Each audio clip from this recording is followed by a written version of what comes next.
Hey there, today we're reacting to the most ridiculous deaths in history. If you make it to the end, make sure to comment which one you thought was the worst. Now let's get into the video.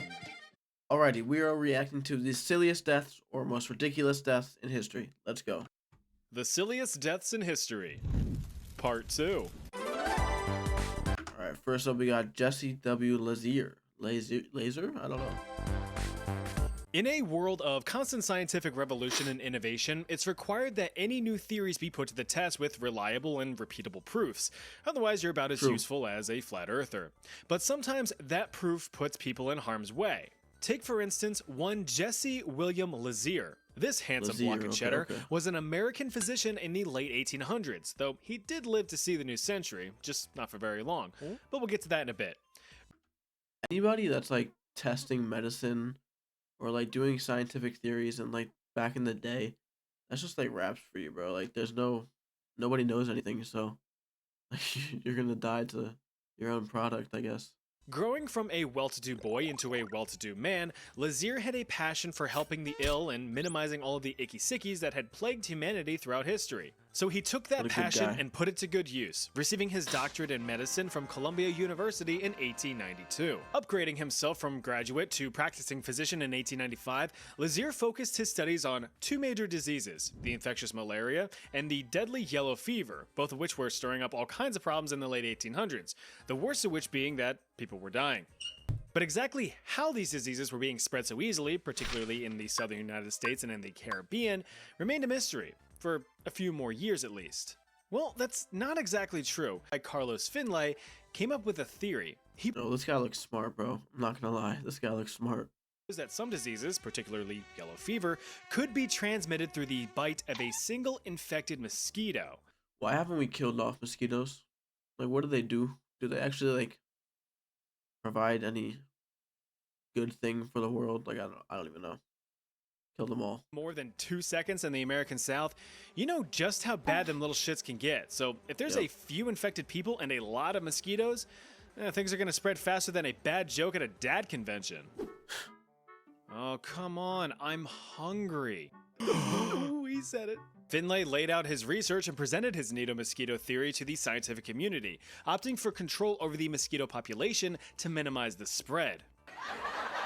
And they all laughed at him. All them stupid science bitches ridiculed and mocked Finlay's theory, brushing it off as complete nonsense. But now we fast forward more than a decade, and a very confident Lazear was willing to put that theory to the test.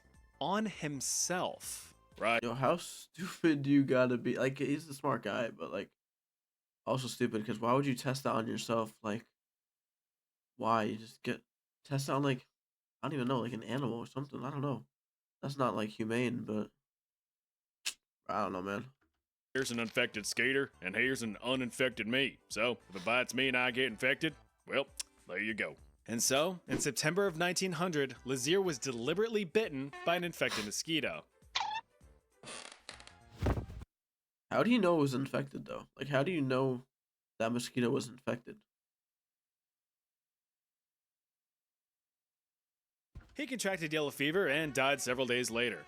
But his sacrifice would not be in vain, as it confirmed Finlay's theory, subsequently revolutionizing the control of yellow fever, including controlling the mosquito population.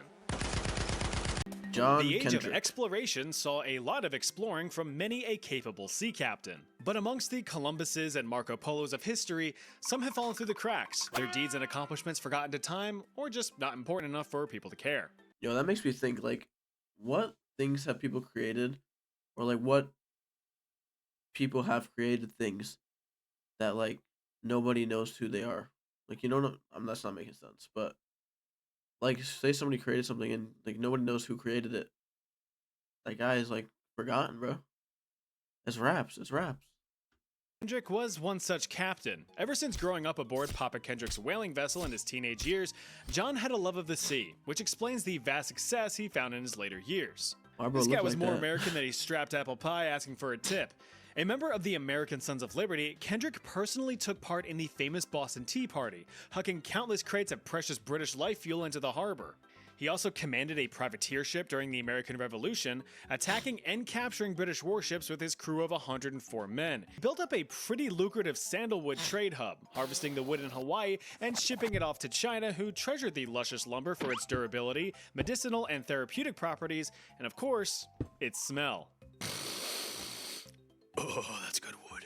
So Kendrick spent many a year just jamming as much of his wood as he could into China's supple trading ports, skipping back and forth across the Pacific Pond between mainland China and the Hawaiian Islands. But Hawaii, historically speaking, often had a bunch of fighting between chiefs of the different islands. Each chief, understandably enough, wanted to expand their respective territories and influence. Well, when returning to the islands in 1794, Kendrick found Hawaii to be in complete turmoil, with two chiefs duking it out to be the big chief in charge. One of the tribes was being supplied by Captain William Brown, a proper Brit who was willing to get some land for the British crown. Kendrick replied he too supplied a chief of great renown, and put to the test Kendrick did his best to smack the captain down. So in December of 1794, a battle commenced with Captain Brown supporting the chief of Oahu and Kendrick supporting the chief of Kauai.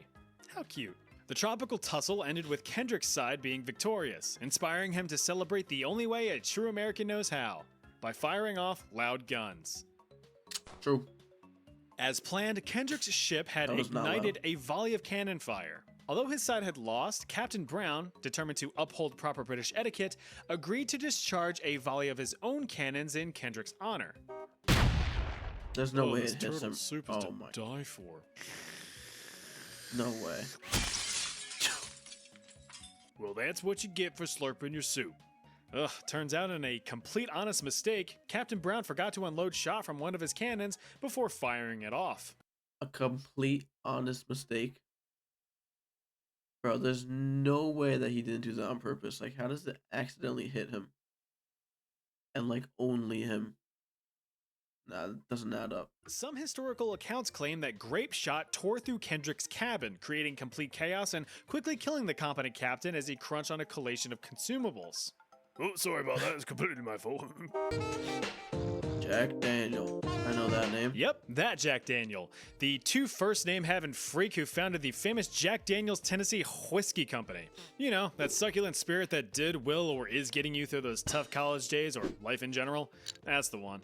Well, little Jackie Boy was born in Tennessee in the mid-1800s as the youngest of 10, mainly because his birth was the one that sent his beloved mother skyward. Very sad. Now, unfortunately, not much is known about Jack's early life because them town records don't went caught fire. Most of the insight that we do have into Jack's life actually comes from the Jack Daniels Company historical records. Teeny tiny Jack, the youthful entrepreneur that he was, yearned for work at the ripe old age of 8. The man to answer Jack's call was this guy, Dan Call, a preacher, a screecher, and one distilling creature. Dan Call answered that call, the 8-year-old's call that the 8-year-old's going to be working with alcohol. And of course, it would be here that Jack would find his calling. Dan hit a crossroad. Given an ultimatum by his wife, Dan had to choose between his relationship with his tasty spirits or the Holy Spirit.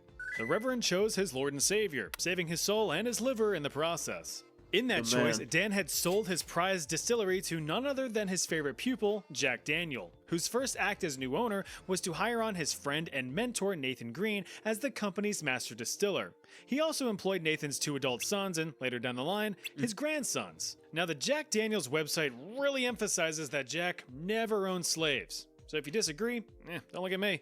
I'm just a guy on the internet. It would be a few years later in 1911 before Jack would kick the bucket, or in this case, something much heavier. According to legend, Jack Daniel, now in his 60s or so, had forgotten the combination to a personal safe housing a bunch of valuables like safes are typically designed to do. In his frustration, Jack tried to solve the problem in true US Southerner fashion by putting a boot up its ass.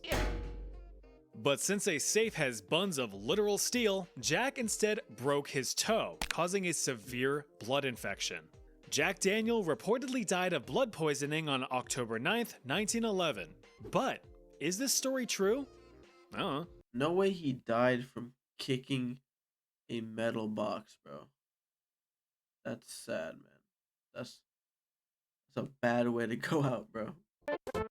Garry Hoy. Here's a rather recent one for you. Back in 1993, when the world was witnessing the birth of the internet, Czechoslovakia was checking out, and President Clinton was gearing up to suck or be sucked at his job, Garry Hoy was about to meet his untimely death. An extremely successful business partner and corporate and securities law specialist for the Holden Day Wilson law firm in Toronto, Canada, Garry was living it up. But he would quickly learn that it's a long fall from the top. Garry had a reputation as a very personable guy, always loving to talk to people, share wisdom, and loved cracking a few jokes here and there. But on July 9th, 1993, one of Garry's jokes would fall flat. While attending a reception in the office on a Friday, Garry decided to give a tour of the office to a group of accounting and law students, which of course was a typical routine for Garry's charismatic character. But what happens next would be cemented in the minds of everyone around him. What happens next will shock you. On the tour of the 24th floor office, Garry decided to whip out his signature move. Boasting about the structural integrity of Canadian architecture and the seemingly unbreakable glass office windows, Garry charged full speed towards one of said windows, a party trick he apparently had performed successfully many times in the past. Typical Garry. But this time, he was also successful. Garry bounced right off of the glass without a hitch, to the applause and laughter of the students. You wanna see me do it again? Yeah! Don't do it again. Garry was about to push his luck, and a little too hard on the window. Garry charged once more, hitting the glass at a sprint. Now, to his credit, the glass didn't break, but the entire window frame dislodged from its setting, causing Garry to plunge the full 24 stories to his death.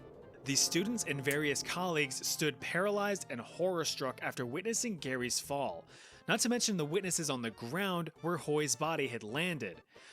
Dude, I'd be scarred for life if my, I don't know what boss, or I don't know what he was to them, his mentor, like, fell out of a skyscraper, bro. If anybody's fell out of a skyscraper, I think I'd be pretty scarred for life. Following the incident, many of the firm's lawyers received professional counseling, but some chose to part ways with the company, eventually leading to its full closure in 1996. Talk about having a falling out.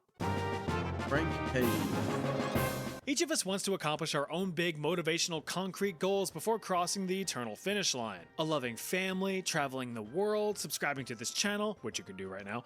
But as the Rolling Stones once said, you can't always get what you want. But if you try sometimes, I forget the rest. Anyway, this is Frank Hayes, and he has his own goal, to win a race. A horse race. Problem is, though, he is no professional jockey. A young Irish fella born in Ireland in 1901, Frank grew up as a stable boy and eventually an apprentice horse trainer under James Frayling, a wealthy gent who owned and bred professional racing horses. Paying close attention to Frank's rather small stature, Frayling gave Frank an opportunity to race as a jockey. And he lost. But apparently not too bad, because he was given a second chance in 1923. One small snag in this plan, however, was that Frank was a tad too heavy. Jockeys were required to weigh less than 130 pounds in order to qualify for racing. Hey, ideally, the slimmer and sleeker your jockey is, the less of a burden he is for the horse, allowing for a higher potential speed. Less mass, go fast. And so Frank was given a doozy of a task. Lose 12 pounds in a few days. And that's a big ask for someone already in a healthy weight range, but Frank was determined to strap in the saddle once more. Through what I can only imagine were extremely unhealthy choices, the frail Frank ended up making the cut and was given the thumbs up to participate in the race, though he was nowhere near expected to win, with him and his horse only given 20-1 odds. On June 4th, 1923, Frank mounted his horse named Sweet Kiss and prepared to travel around the track. The racers were off, and Sweet Kiss quickly trailed behind the group. However, in the final stretch, Sweet Kiss apparently kicked in maximum overdrive and managed to close the gap, with Frank appearing locked in, closely hugging the horse's neck. In an extreme upset, Sweet Kiss actually won the race by a pretty Oh no, bro's dead on that horse for sure. respectable lead. But after dropping from a gallop to a canter to a walk, Frank was still closely gripping the steed. Yikes. Frank Hayes was dead. During the race, Frank's heart gave out, presumably from the extreme and unhealthily fast weight drop sustained to get into the race in the first place. So yeah, Sweet Kiss carried a corpse across the finish line. Frank Hayes photo finished into the great beyond at the age of 22. or 35, depending on whatever source you read. I know that's a big discrepancy, but welcome to history. Unfortunately, Sweet Kiss, now superstitiously dubbed Sweet Kiss of Death, never ran another race as jockeys refused to mount the mare, fearing a similar fate. Yeah, I would not go on a horse that somebody died on, bro. In no way. So, of course, it was the end of her show, and she got her final curtain call. If you did enjoy, don't forget to like and subscribe. I'll see you in the next one. Peace.